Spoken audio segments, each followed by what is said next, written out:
اور دو پروگرام کے بیچ میں پتا نہیں ادھر بولنا ہے ادھر بولنا بہرحال کے سلسلے میں بلا تمہید یہ کہنا چاہتا ہوں، دو تین باتیں میرے سامنے آئی ہیں۔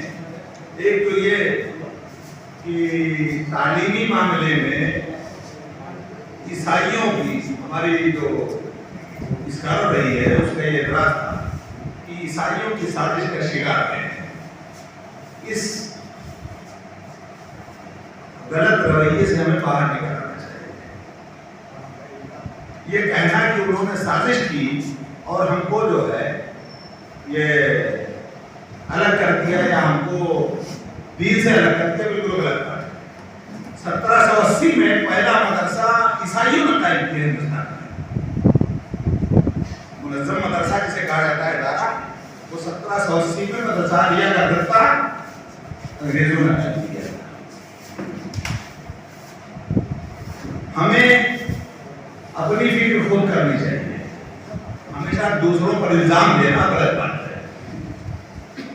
ایک چیز، دوسری چیز یہ ہے کہ صاحب اردو کے لیے کیا کیا جا سکتا ہے، اس کو کیسے بچایا جائے۔ وہاں نواز صاحب کی رائے سے بالکل متفق ہوں میں کہ وہ زبان جس کا رشتہ روزی روٹی سے، روزگار سے جڑا ہوا ہے، وہی ترقی کرے گی۔ ہندوستان میں بہت پرانی، بہت مقدس مانی جانے والی زبان سنسکرت ہے۔ کون بولتا ہے؟ کسی گاؤں کا نام نہیں ہے اس میں سنسکرت، اس لیے اس کا روزی روٹی سے کوئی رشتہ نہیں۔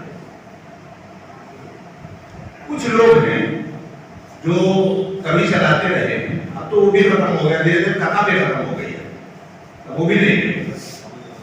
اگر ہم اردو کو روزی روٹی سے جوڑنے کے سلسلے کو باقی رکھتے تو شاید یہ اس برے حال میں نہ ہو۔